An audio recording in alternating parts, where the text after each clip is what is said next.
His metaphor for the dictators is simple.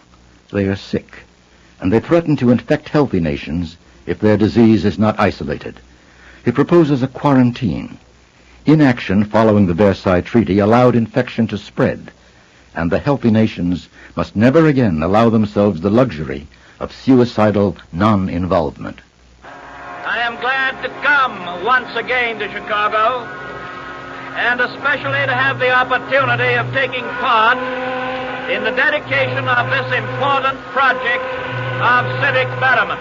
I, as the responsible executive head of the nation, have chosen this great inland city and this gala occasion to speak to you on a subject of definite national importance.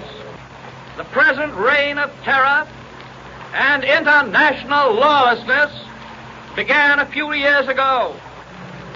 Without a declaration of war and without warning or justification of any kind, innocent peoples, innocent nations are being cruelly sacrificed to a greed for power and supremacy which is devoid of all sense of justice and humane consideration.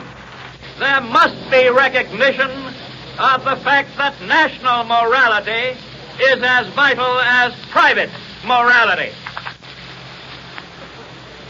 There is a solidarity, an interdependence about the modern world, both technically and morally, which makes it impossible for any nation completely to isolate itself from political and economic upheavals in the rest of the world, especially when such upheavals appear to be spreading and not declining. The overwhelming majority of all the peoples and nations of the world today want to live in peace, under law, and in accordance with moral standards that have received almost universal acceptance through the centuries, can and must find some way to make their will prevail. It seems to be unfortunately true that the epidemic of world lawlessness is spreading. And mark this well, when an epidemic of physical disease starts to spread, the community approves and joins in a quarantine of the patients in order to protect the health of the community against the spread of the disease. War is a contagion, whether it be declared or undeclared.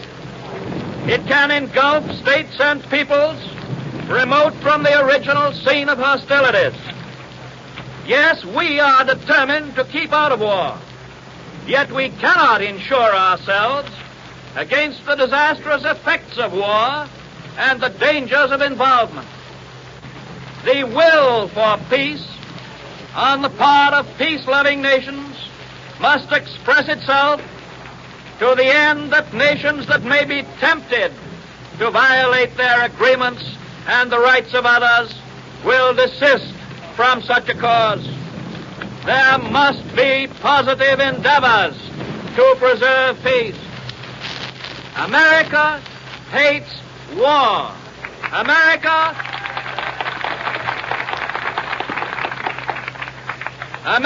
hopes for peace. Therefore, America actively engages in the search for peace.